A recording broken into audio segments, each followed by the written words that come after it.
Yeah, that's Kelly.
Yeah, that's Kelly.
Now this head it just won't do. Trying to make it through to the other side.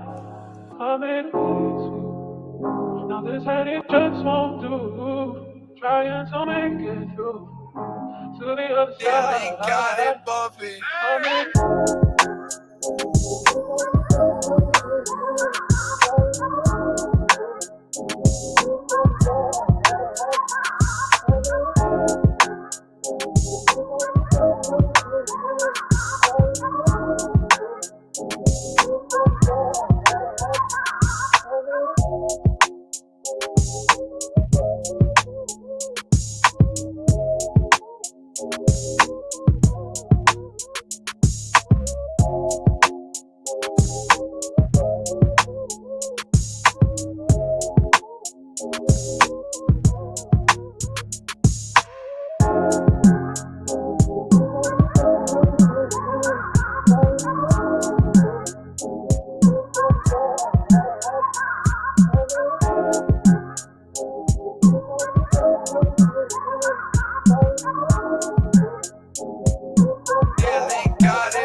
trying to make it through to the other side. I made it easy. Now this hand it just won't do. Trying to make it through to the other side. I made it.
Oh, I like how that track sounds. Track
Sorry about the time reversal. If that were real, that would be amazing. I think a lot more people would tune in if I could just reverse time with a simple click of my StreamYard app. What's going down, everyone? Shout out to everyone in the chat, especially this guy. He's confused. Shout out to all the confused people who wander into places. This is a cool place, though. Trust me. You don't want to leave. I don't believe I have any announcements. I wasn't sent anything. So let's get right into it. Oh, hey, could you possibly orient your phone horizontally so we can see the full glory that is ID Labs? There we go. Beautiful.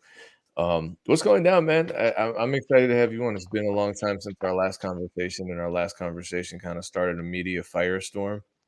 It was controversial, man. Yeah, I mean, and I about that. I didn't think that was going to happen. So that, having said that, I really do. I don't know if anyone remembers that. You made a statement about uh, Atlantic Records and just record majors in general, um, classifying albums as mixtapes so that they could pay less or not at all for production costs and other um, necessary fees to creators that contributed to the creation of that album, which was being labeled as a mixtape, and it was like a technicality, and it just kind of took over the internet. Oh my god! And now, lately there has been a lot more talk about this kind of stuff, and right now we're looking at a whole lot of popular controversies in the music business, especially the Karen Civil versus Jordan or Lucas controversy right now. So appreciate you coming back. yeah, for sure. Happy to be here. Maybe we'll stir up some more controversy. Yeah, I Why, mean, why not? I didn't try to last time, and I'm not going to try to this time. I So that know. probably Me means either, it's going man. to happen. I didn't think what I was saying was controversial, but I think that was just proof that some of these folks knew that what they were doing sort of maybe bordered on some ethical lines, and that's why they all reached out to me to say like, "Oh, why'd you throw me under the bus?" And it was like, I didn't. I just told a factual account of what went down with a particular album. Oh, so people were reaching out personally, and they were not happy about that Oh yeah, conversation. Wow. yeah. No, I had like a small handful of A&Rs involved in the project that we were talking about, which was a Wiz project.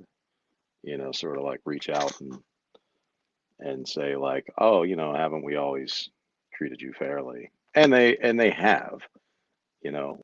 Um, but like I sort of explained then, I think I don't know if I explained it like well enough during the interview. Maybe that was the problem, but like um, the way that they did that particular album, that they sort of labeled it as a mixtape, and they paid less all around because of that. Um, I knew going in that that was the case, and it was the difference between that album coming out at all or not. So for me, I was happy to, do it the way that the album was going to see the light of day, and if that meant taking a little, hit on the fee, and I was cool with it at the time. So I never said it as something like I had beef with, and that was just sort of the way they took it, which hopefully caused them to think about like their approach. Um, you know, Yeah, no, I agree with that, and I hope that is and was the outcome.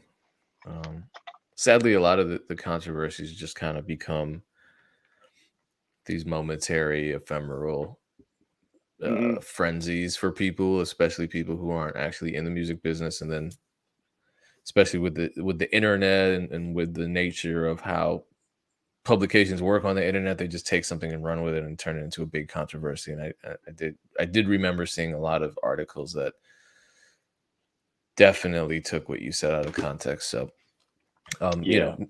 moving on from that, let's kind of start at some basics. So I don't even think I introduced you, man. Everyone welcome Edan, and his social media is ID Labs Music.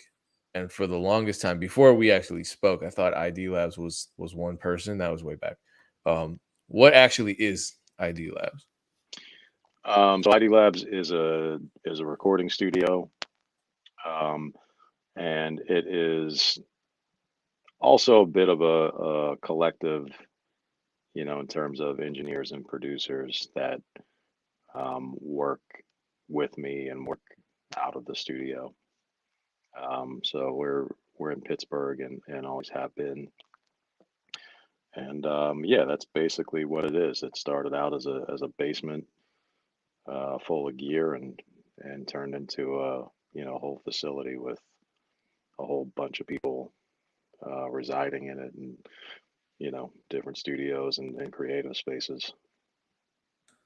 So I recently read in a Post Gazette article, and this is what the article reads. He, referring to you, he's doing more mixing and production and leaving recording to other producers and engineers. Are you moving away from recording and being a tracking engineer? Oh yeah, I moved away from recording like 10 years ago. I did a lot of tracking. ID Labs opened officially in like 2003, um, which is wild. Wow, we'll almost be 20 years old here in a couple of years. And for the first 10 years plus, it was me and one or two other guys at various times, like recording, every rapper in the city of Pittsburgh, um, and plenty of folks that, came in from out of town. Um, so yeah, at a certain point, like I just got busy enough mixing records and doing production that I sort of left the tracking to other guys at the studio, and that's where it sits now.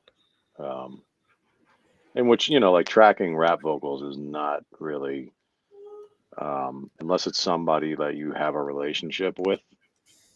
Um, it's not always the most exciting thing in the world to do with 4 to 6 hours of your time. Some people must enjoy that. It's a Let me, grind, man, because it's yeah. it's it's not like you're recording an ensemble and there's different things to think about in terms of like mic placement, and you're watching a band perform. I mean, the way that, and this is no shade to the way um, most rappers operate these days, but the way most rappers record nowadays is many of them are not writing, so it's you're basically watching a you know a freestyle get put together in real time in the booth. So it's like, you know, it's a bar by bar um, thing. And you know, on the engineering side, when you're pushing the buttons to make that happen, it's just a lot of like heavy focus on um, you know, hitting the right keys quickly and making sure that they can stay in the moment. And but it's not particularly, you know, interesting. Yeah, It's it's a lot not of even punch so ins, a much lot of a, comps. yeah, it's like it's very rare that somebody like goes in the booth and does like a performance, you know what I mean? Which is really cool when that happens, but you know, especially on like a local level and a smaller town level, like that just doesn't happen typically. So it can be a little tedious, you know what I mean? I know most Sure. guys that have worked out of the studio that I know, like they definitely get burnt out at a certain point. If they don't stop entirely, they take a break from recording for a little while at times, you know. So switching gears, congratulations on dropping an album. Wiz Thank you, Khalifa man. shared it on Twitter, got some good immediate feedback. Well, I Yeah. know a lot of people. It wasn't just Wiz Khalifa. It feels like Taylor Gang really is supporting each other. Like I saw Chevy Wood supporting it Yeah. as well. So tell me about this album that you just released, because that was actually it was kind of a surprise. Well, for me, it was a surprise drop. I don't know if it was for your fans. Sure. I mean, it was probably a surprise for anybody, just you know, because we didn't. Um, you know, I'm just me. It wasn't like there was a ton of promo. It wasn't like the world was, you know, anxiously waiting my solo album or anything like that. But it was uh, it was a lot of fun to just like put something out. But the whole idea for it was just, you know, I've been recently, like in recent years, just getting a little bit bored with like the, you know, sit here and make beats and email them to people and wait for something to maybe come back. Um, that whole game just you know sort of gets um, I've just lost some of the love for like sitting here making beats nonstop one after another. You know what I mean? And I don't think there's anything wrong with that. Like I know so many dudes. Like I mix a lot of records for TM88, you know, and TM in a day, you know, can make 10, 20 beats. You know what I mean? And he's got method and he's great at it. Um, I can't personally do that. Like, you know, just the way I create my approach doesn't really lend itself to like, you know, pulling up a similar drum kit, you know, and just sort of like having I don't have like a set template, you know, with the way I make beats. So um, I think, you know, in reaction to feeling the pressure of, you know, making that kind of quantity of beats, it was like, you know, at some point I just thought, I'm just going to start making some beats sort of for myself, you know, and um, just for the fun of it. And at some point, I ended up with like a handful of tracks that I knew weren't something I would, you know, typically send out to somebody to rap on. Um, and, you know, I just sort of had an idea like, you know, maybe I'll just put together this instrumental album. And then it just grew from there to where, you know, I really tried to not make it like a beat tape per se, but to treat every song, you know, as a song, and you know, every instrumental track as a song, and try to have a focal point and try to, you know, keep it interesting for a few minutes, even though there was no vocal or lyrical component. Um, and that was it, man. It was just something fun to do to get myself back into a creative space, you know, and sort of like shake it up a little bit for me. So I want to pick up that this was not a planned question. I didn't know that you were mixing TM88 beats, and a lot of producers reach out to me and ask me about mixing, you know, and I don't have a good answer because I'm not an engineer. Well, not on paper at least. But with regard to producers mixing their beats, Mhm. A lot of them are curious. They'll ask me the question all the time, should I get someone else to mix my beats? What's the I know you and TM88 are both managed by Will. And so Mhm. you're both Taylor Gang producers. What is that relationship like? In terms of the process of him, because he's making, as you said, a whole bunch of beats. TM88 just made Drake's huge single right now, I believe, Yeah, right? right. So what is that like? You and him working together where Well, you're mixing his beats. so for TM, I'm not mixing like beats that he's making to send out to artists. So I've just recently been mixing some projects for him.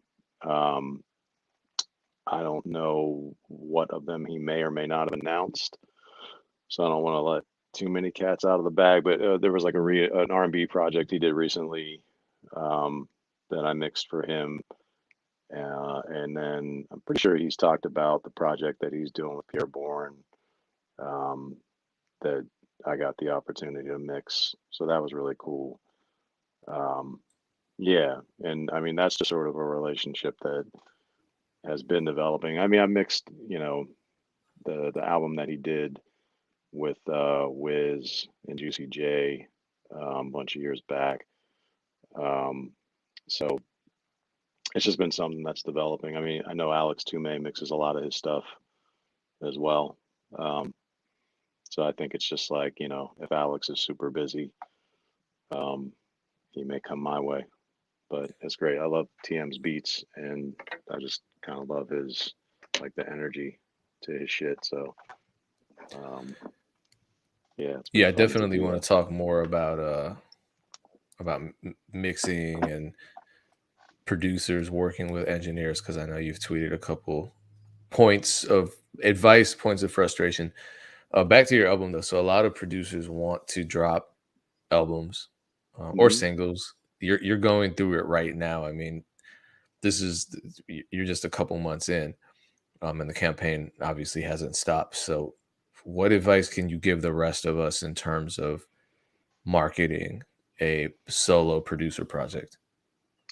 Um, well, I think that honestly, the best thing that you can do is try to find some people to team up with, and not try to handle everything yourself.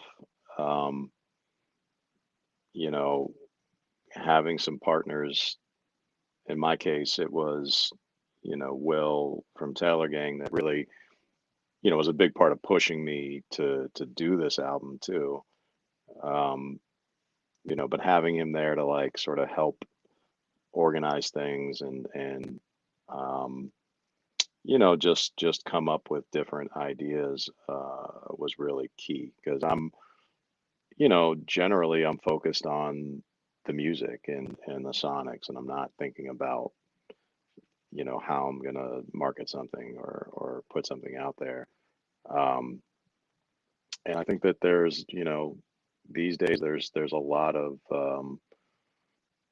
different platforms that you can partner with people um, to help sort of do that. I mean, I think most importantly, like you want to just you can't just make a project and then upload it to streaming and wait for things to happen.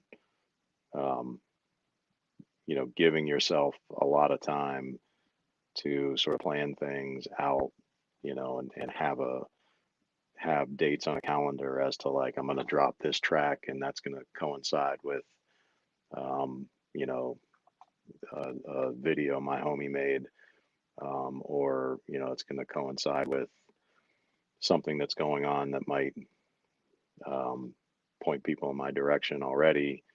Um, having things planned out like well in advance is your best opportunity to like really cash in, because the release thing is even for me, like I feel like um it's still going, but it's almost come and gone as well. I mean, these things happen so fast these days. It's like you get a week where people that might be interested in what you're doing are really going to pay attention because you're telling them to. But after that week, it's like if you haven't made that impact, it's going to fade away pretty quick unless you've got, you know, more ways to re-engage people. So I just think really exploring like all the ways you can engage people, and you know, all the things that you can do to sort of you know, give people some sense of anticipation is really key. And in my case, I know that the most helpful thing was like, you know, having one or two other people involved to just sort of help bring those ideas, you know, together. Um, but all of it, like, you know, even I didn't even think of artwork, you know what I mean? Like releasing an album myself was so new to me. It was like I got to a point where like I had all the music done and it was like, oh shit, I need like artwork. You know what I'm saying? And um, that was all like just sort of flying by the seat of my pants. Like, you know, I didn't have anything in mind, and you know, it ended up being really cool. Where you know, in my case, it was there's a painter um, from Pittsburgh who goes by the name Jazz, and he had a friend of his had given me one of his paintings that I have hanging in the studio. I ended up taking a picture of that and sending it to Miller McCormick, who is Mac Miller's brother, who did all Mac's artwork. And the two of them sort of like collaborated on, you know, this like artwork for me, which ended up just being like um, just a really cool, you know, thing to come together for me. But Oh, that's dope. I did so Mac Miller and his brother did art direction for you. yeah, Mac's brother Miller, his name's Miller. He did most of Mac's artwork, but he's my good homie, so he helped out and did like the art direction based off of Jazz's painting. Dope. Yep. Yeah. Oh yeah, that's one of those kind of untold stories. On the Yeah. subject of Definitely. making instrumental albums, you tweeted the instrumental album has taught me that you can make music in a vacuum, no problem. But good luck having any idea what you think about it when it's done. What do you mean by that? Sure. I mean that, you know, at some point I was finished with this album and I felt really good about it. I had a great time putting it together. I mean, you got to keep in mind, I did most of this album in the first half of this year and a little bit of the, you know, last year, like the last couple months of last year. And, um, you know, it's been, I'm not doing big sessions. I'm not, you know, getting in with a lot of people just because of like COVID stuff and just, um, I haven't been traveling as much. And, you know, a lot of it was just like me sitting in front of speakers, putting this album together myself. So I was sitting here like, man, I'm really feeling this and really enjoying what I was doing. But when it was done, it was kind of like, I have no idea whether anyone will like any of this stuff. You know what I'm saying? And I was so close to it at that point that it was like, you know, almost impossible to have perspective and listen to it and say, what's this going to sound like to somebody hearing it for the first time? And I still don't know. So, you know, the fact that anybody listened to it and that I got some good feedback was like, that was, you know, that was all I needed. Um, because I was totally clueless, you know, when I was done with it as to like what anyone would think of this. So I mean, I thought it was dope. I thought it sounded good. thank you. So Mac Miller's name came up, Mm, and I'm sure it's gonna come up a lot during this interview, especially with all the stuff going on with the upcoming October release, which I want to talk about. But Mac Miller's album Swimming was released in 2018 and has apparently not left the Billboard charts since then. yeah, That's yeah. amazing. That's a long time. And you were consistently involved in Mac Miller's careers, and you were a part of a couple of his singles. Mm, And the last time we spoke, you recounted the story of Wiz Khalifa coming to ID Lab Studios and interning and you know, just doing a lot of day-to-day work there. hmm. And you know, obviously now he's a superstar. What was the Mac Miller ID Lab story? Was there a similar backstory? Yeah, well, similar in that he, started coming to the studio around the same age that Wiz was when he started coming in. Like Wiz was like 16 when he first came to the labs, and I think Mac was actually like 15. A little bit different in that, with Wiz, I was the one recording him from day one, and you know, I very quickly like picked up on the fact that he was like crazy talented, and I sort of called him out of the blue one day and started this whole relationship. Whereas with Mac, he was recording um, at different times. There was two rooms in the old studio, and he would record a lot in sort of the front room that I didn't use as much, either with Big Germ, or the homie Josh that used to run sessions out of the labs, and they were starting to talk about him, so he was kind of like on my radar, but I wasn't fully tuned in. You know what I mean? This was like early days, and he was probably working on like his first mixtape or his second mixtape. And there's like a little fly in here that's trying to kill me. Um, so maybe like a year into him, maybe a little less, working out of the studio, he started working directly with Germ, where like they were making beats together. Like Mac would play guitar and Germ would put some drums over it. And I started hearing that stuff and was like, oh shit, like this kid's, really doing something dope. Um, and at some point, we just ended up getting in a session together, um, and we made Knock Knock, which ended up on Kids, and ended up being like a gold single, and all this shit. And we just developed from there. He signed to Rostrum, and yeah, it just ended up just really becoming like a great friend and collaborator like over the years. So was that the roster? Because Wiz has a rostrum connection, Mac has a Mhm. rostrum connection, and they both have ID Labs in common. Is that how all of that came together? Yeah, both of them worked out of the studio, out of Body Labs with me, and then like with Wiz in particular, Benji, who runs Rostrum and started Rostrum, he was living in New York at the time. I think he had just sort of finished up a stint as intern for L.A. Reid, or assistant for L.A. Reid. So that was sort of his into the music industry, but he, had started this label, and a friend of a friend sent him some of the music that Wiz and I were working on, and Benji, liked it enough to come back to Pittsburgh and ended up signing Wiz to Rostrum, this small label that he had started. So Benji and I were already sort of working together in that capacity, where I was sort of like in-house engineer producer for, the stuff he was doing with Wiz when Mac came in to the picture. And I will, really take no credit for Benji signing Mac. I mean, I think that um, it was, it was such like a sort of like tight knit, small community down there. It's like everyone was always sort of aware of everyone that was working out of the studio, and Benji pretty early identified that he thought Mac was dope and wanted to work with him and signed him.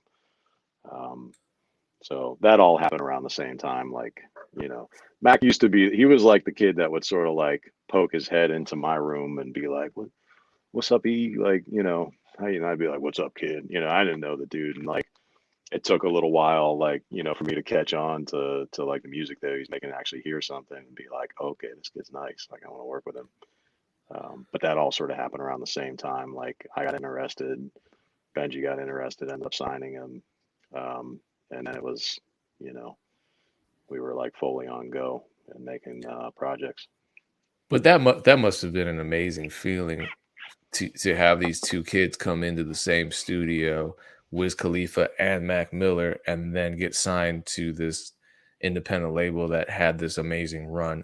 at the same time, and you're working with both of them closely as both an engineer and a producer, and probably as an artist Mhm. development, Yeah, in some definitely. capacity, some kind of A&R, right? Yeah, absolutely. Um, yeah, I mean, Wiz will famously always give me credit for like teaching him how to count bars and structure songs. I don't know whether that's true or not, but I do sort of remember telling him like, make this 16 and make that 8, but like, yeah, no, it was, I mean, it was crazy. I think at the time, like, um, it was it was hard to really have a grasp. I mean, this is also kind of early days of social media, right? So like, we didn't have all the metrics that we have now. It wasn't as easy to like see something exploding, And I'm such a studio rat that like I would just spend most of my time in the studio working on the music. I didn't go to a ton of the shows. I mean, I would go to a lot of the shows, but not all of them. And I certainly didn't go on like the tours and stuff, the eventual, tours they would go on. So like, I didn't have the same, I knew things were moving and I knew that, they were starting to take off for both of them.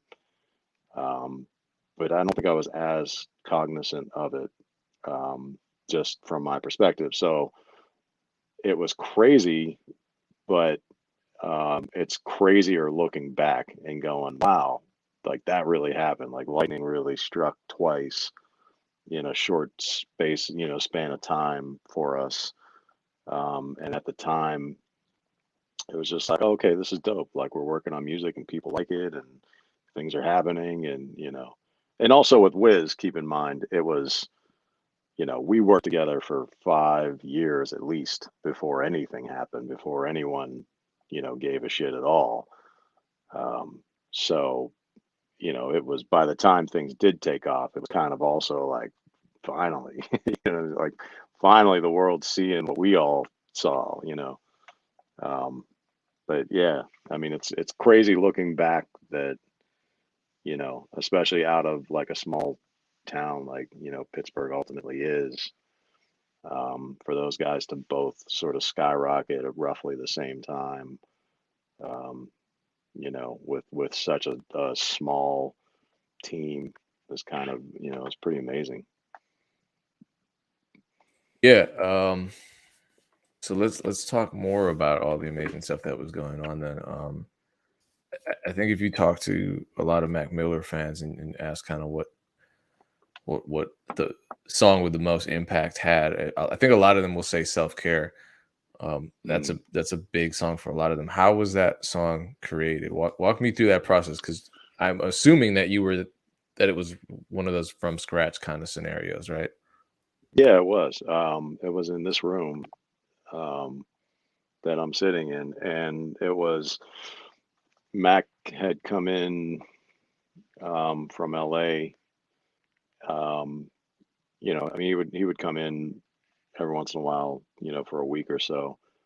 Um, and it might have been around the holidays or something, but yeah, he came in.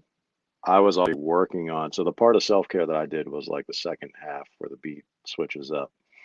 Um, and I just started working on that beat. It was like a loop that my homie is nostalgic, producer from Chicago, had sent me, and I pulled that up and was starting to like add some drums and different elements to it. And Mac came in and was like, "Yo, that's tight," and he was like, "Yo, I'm about to let me go to the bathroom and take this shit, and you finish that beat." And he came back, and because that Mac was the type of dude to tell you when he was going to take a shit. Um, and he came back and went right in the booth and um, did the song to it. And then he did in the same session pull up the first half of Self Care, um, and our homie Nice Rec, who produced Ladders off of the Swimming album, and also did some production, some co-production on, both the first and second half of Self Care. Um, he works out of the studio, and he came up and we added some parts to the first half of Self Care, not realizing that Mac was ultimately going to put them together into one song. But yeah, that's how it came about, and then we went out and had dinner, and that was it. Did you know that that song was going to be as important as it ended up being when you made it? No, not at all, man. I mean, like we made, Mac and I made so much music together. Um, particularly like when he would come to town. I mean, I would go, stay with him in LA and we would work a lot too. But like when he would come to Pittsburgh, he would just sort of like live in the studio, and that's all we ever did. Like it was just such a routine thing to like, oh, Mac's in town, like, let's get together and make a bunch of songs. Um, obviously there's always ones that are like, that feel special and um, you think might be dope, but you never really know like what, people are going to connect with. And yeah, I had no idea that that was even going to make it on a project. And then, I was completely surprised when he said it was going to be a single. And then, to see it do what it did was just great. Yeah, how many plaques do you have associated with these projects you and Mac made together? Um, a whole bunch. I don't even know. I don't even mean to sound crazy like that, but I can if you want, I can show you the plaque wall. There's got to be like upwards of 8 to 10, I would think. There's a bunch, man. I mean, we can take a journey. Um, well, I don't have plaques for everything yet.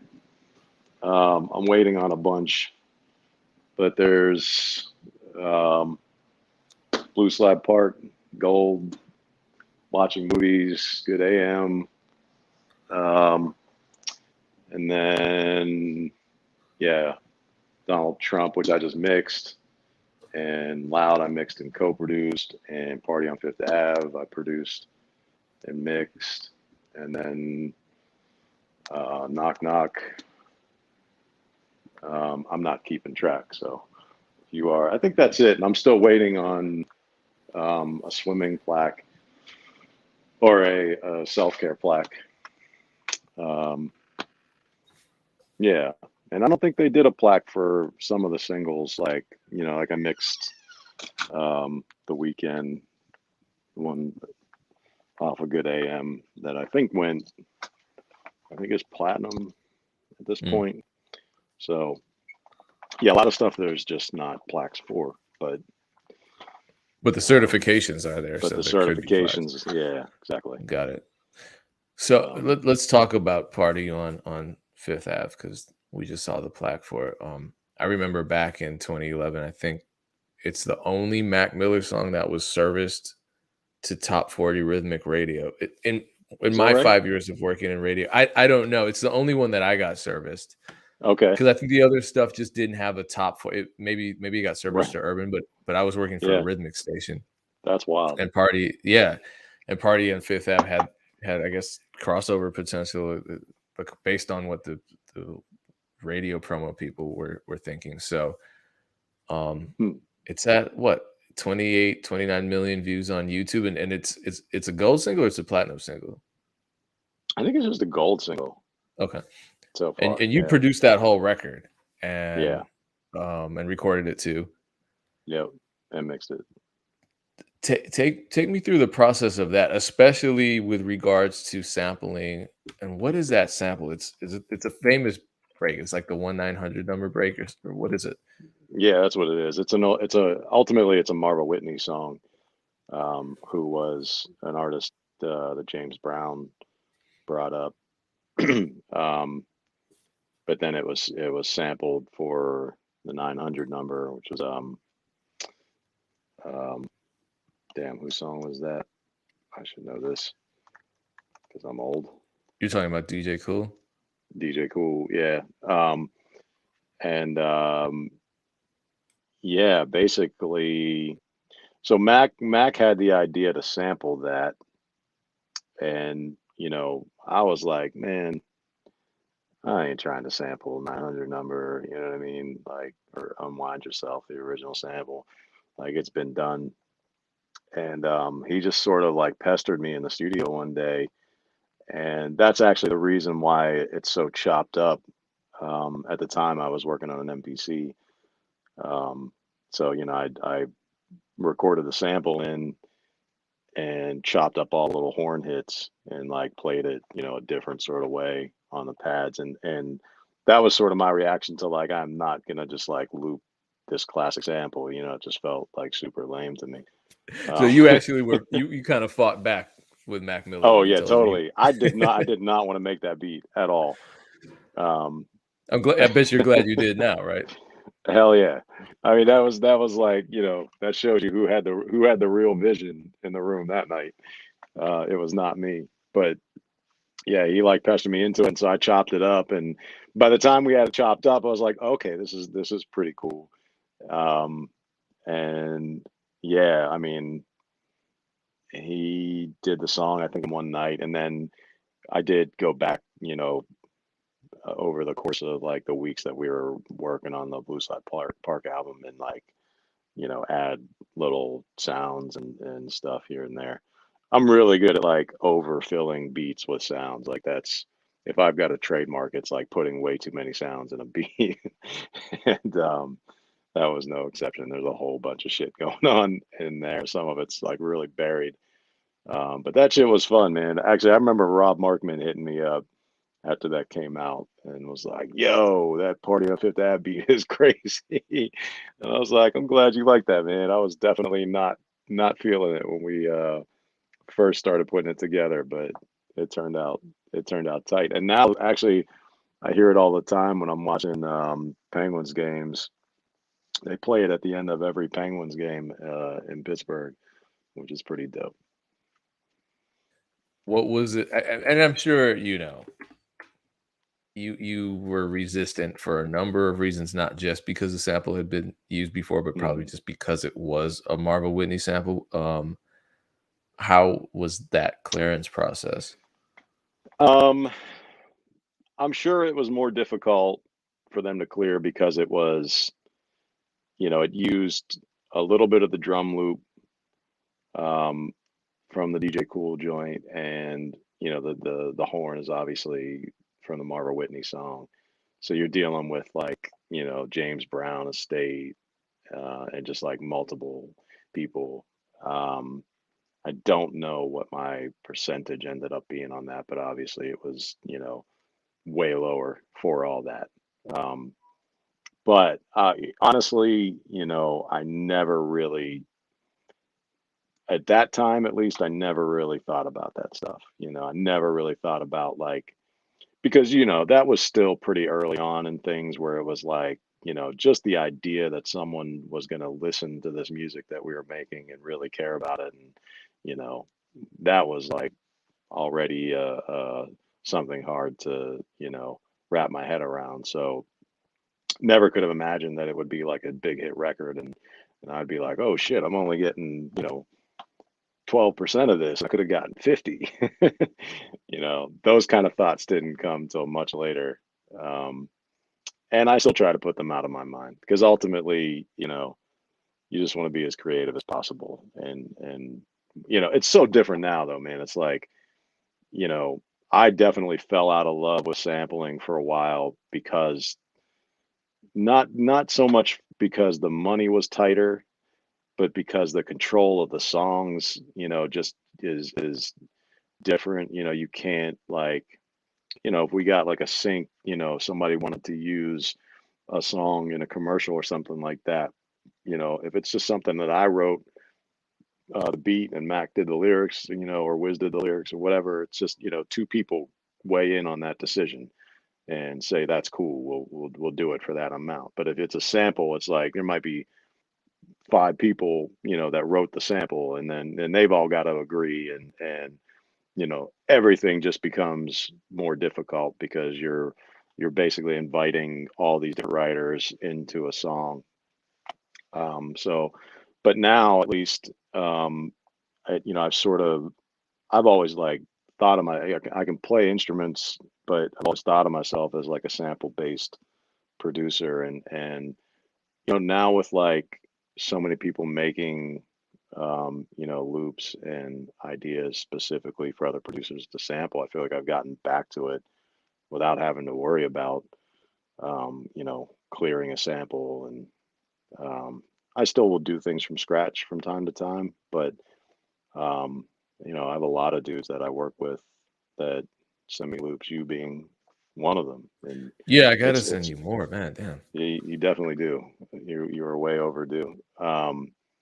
But I love working that way. You know what I mean? Because for me, it's like I don't always want to sit there and have to write a melodic idea and then tweak all the sounds to like get things sound in a certain way, and then go through that whole process and then let me make a beat out of it. It's like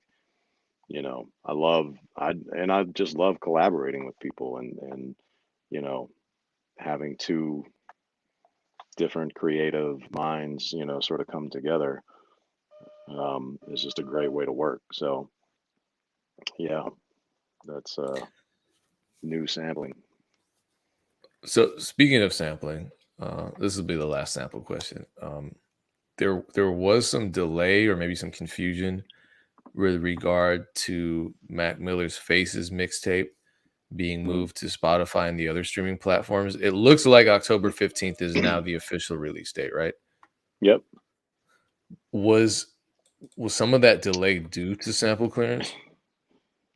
um Well, there was never a delay. It's just that there was never a date, and my dumbass was on Hmm. Reddit one night, and so that's the buzzer for the studio that will just beep incessantly until someone opens the door, but it's not for me, so I'm not opening the door. Um, yeah, so I'm on the Mac Miller subreddit every once in a while, fact checking fools, because sometimes people will say some wild shit, and that's my homie. And somebody said something about Faces, and they brought up like whether or not it was ever going to go to streaming, and I made the comment like, oh yeah, that's being worked on. In my mind, I'm thinking like that's just a foregone conclusion, like everything's going to streaming, like all of Mac's old mixtapes, starting when he was still here with us. He was in the process with Benji of getting all the old tapes up on streaming. Faces was different in that it was a post rostrum pre Warner Brothers project for Max. So he put that in. He put that out before when he wasn't when he was in between deals. Um, but in my mind, I just assumed that everybody knew eventually it was going to make its way to streaming because it's the way we consume music now, and it would seem silly that it wouldn't. So I made that comment really offhand, thinking like everybody knows this. I'm just confirming the fact that like it's being worked on, but it'll take some time. And man, the world just like picked up on that immediately, and I felt really naive for. I guess I'm good at the occasional controversial internet statement without realizing it. But I started seeing it like on like all these different uh, you know Twitter feeds and blogs Yeah, and it was everything like the else, and mixtape comment all over again because it hit Rolling Stone, it hit all these big yeah, man, publications. and yeah, like Max team um, hit me up.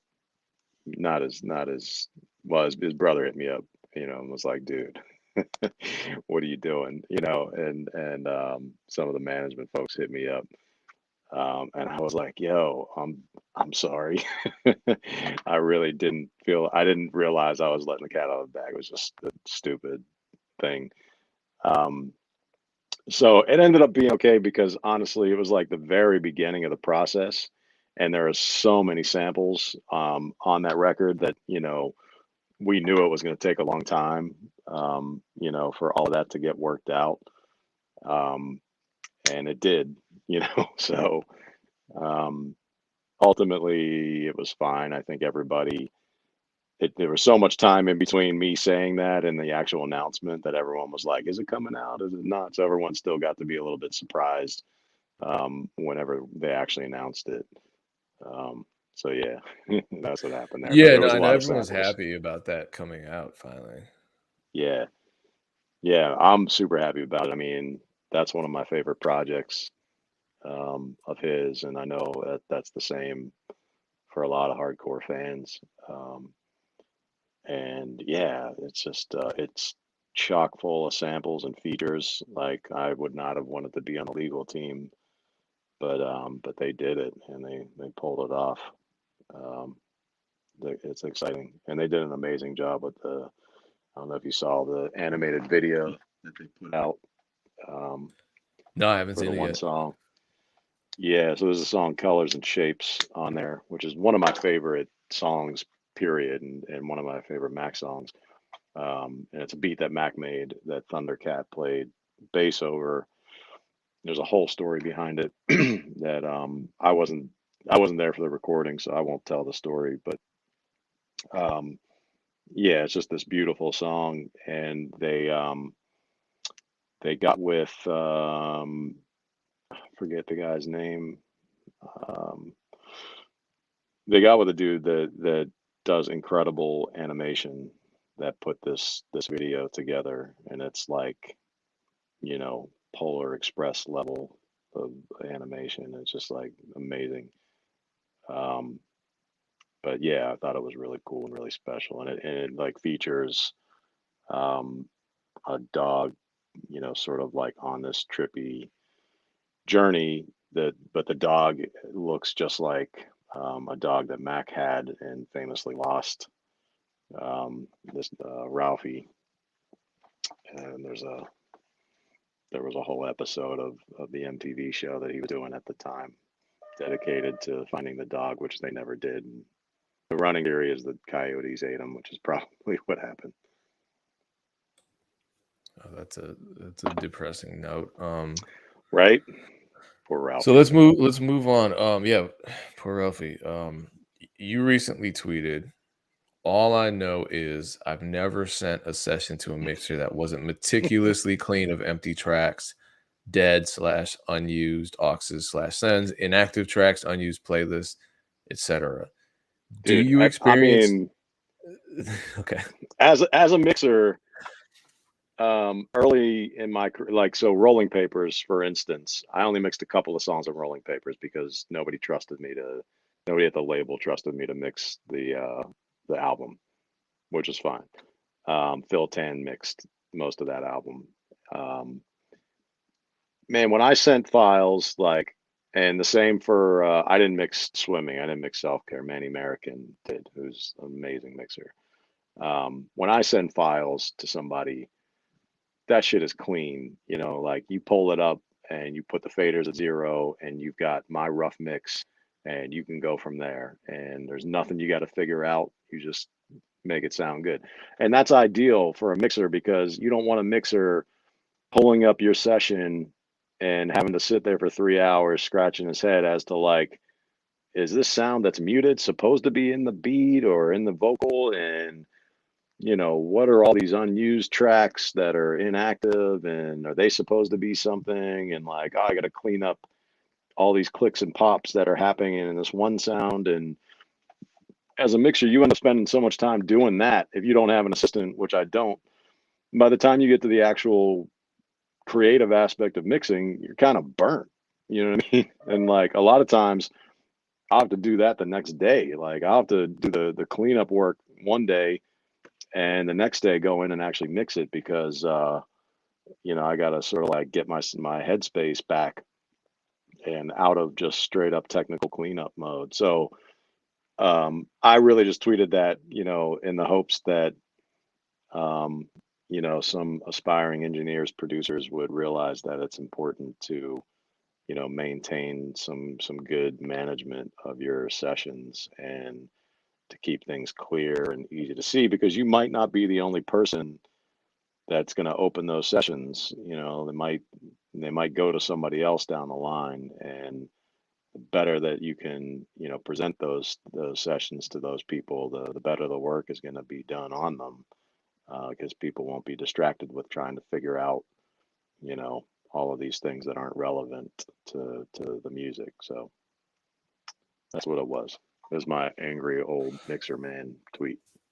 Okay, so to move on from that, what are some things that you as an engineer, and this is not necessarily your producer side speaking, but you as an engineer, what are some things you wish producers did or didn't do before sending their beats or stems out to someone to have them actually mixed?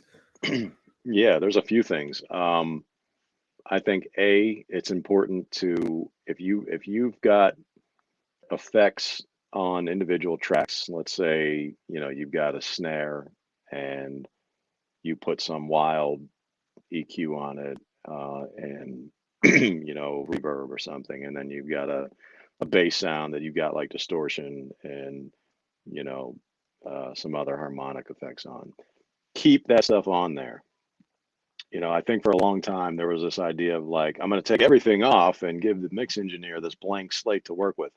And what happens is obviously the mix engineer has to then go recreate the vibe that you already created, when you made the beat. So keeping that stuff, if you're not sure about something, you can always you can put a dry track in there, clearly labeled as a dry and wet versions of a track, and let somebody know like, hey, I'm not sure about this one, so here's a dry version of this track. And maybe you can hear what I was going for, and do it a different way, a better way. So really handing you want to hand the mixer the vision intact, the way you and the artist were hearing it. You don't want them to start from -5. You want them to start from 0, you know what I mean? And be at the same place sonically you guys were, where you were feeling it. And to always include the rough mix of the beat or the song, because that's, there was an energy to that. And it took me some years to learn as a mixer that it's important to, follow that energy, to like keep that energy intact while still doing your job of making something that can be presentable in different formats and different sound systems. Labeling things, not including tracks that don't have anything on them. Like I get tracks constantly that, especially it must be well, I shouldn't say it's an FL thing because I get it a lot with Ableton sessions too, um, where people will just send me, just the files, the exported files, and there's 20 tracks and like 6 of them have nothing on it, but there's still a file there. So it's like, you got to go in and then zoom everything in, make sure you're not missing something. Like, is there anything on this track? I don't know. It's labeled, you know, there's some goofy name that doesn't, lend itself to any idea what it might be. So, labeling stuff, getting rid of stuff that isn't supposed to be there, and making sure that when the engineer pulls it up, the mix engineer pulls it up, it's, pretty much what you were hearing in the studio when you made it. That I think will get you where you need to be with a mixer. Okay, we're running out of time. I have a bunch more questions, so maybe we can But I can schedule a talk part 2. forever, man. Well, I can talk for the rest of the time. that's why I think right now we should just make it official that there's, well, technically this would be a part 3, because this is our second conversation. So Yeah, let's get that out there in the universe. Part 3 coming soon. sweet. Probably like early 2022 if you're around. I'm with Well, it. we'll all be around. We're from the Midwest, so there's nothing else to do but stay Where shut are in we? a Where week. else are we Yeah, gonna be? I'm gonna be sitting in this room every time you hit me up, man. cool. All right, and I'll same. What was I gonna say? So how, before we leave, I know some people were asking for your social media. I posted it. I think it's just ID at ID Labs Music, Instagram and Twitter. Is that correct? That's right. And then for everyone that is interested in listening to your back catalog and listening to your new album, both what you used to do with various artists from Wiz to Mac Miller to Snow to whoever else, Yeah. where do they get that? So on any of my social media, there's a cool little link tree, that my friend made, and it'll pop up. Um, there's a playlist of every song I've mixed that I could find on Spotify, and every song I've produced that I could find on Spotify. So you can check those out, and There's a whole bunch of them, and you can listen to the whole progression from the early days to now. What are some of your favorites if someone had to Hmm. check out just a couple? Man, I think like production wise, um, I would say songs like the Plan or the Race with Wiz. I'm very into like those mellow, trippy, out there vibes. Those are favorites for me. Some of the Mac stuff, like definitely Self Care, just ended up being such a great song. And the whole Good AM album, because we made so much of it like in this room I'm sitting in. And it was really like one of the first major label albums that I got to mix the entire thing, but also produced like, damn near half of it. So um, those are good ones to check out. Um, yeah, yep. Well, once again, I really appreciate your time. These are some amazing stories. Looking forward to Anytime, more. man. And thanks for the verbal commitment to a part three. Shout out to everyone Yeah, in the chat. absolutely. If you're just catching wind of this conversation, it will be archived on the BeatStars Twitch and BeatStars YouTube channel, and then I'll re-upload it to my YouTube channel in 2 weeks as well. So no worries, you didn't miss anything. It's always there. Well, you missed the opportunity to experience it live, so just don't make that same mistake when part three comes around. There you go. All right, Edan, appreciate you. I'll talk to you behind the scenes, get some more samples your way. I have another question about something totally unrelated, more something to do with your album. Sweet. Hit me But anytime. yeah, and I appreciate your time, and thank you so much. Thank you everyone in the chat, and I'll be back next Thursday, same time, same place. Dame will be here on Monday, also at the same time, 3 p.m.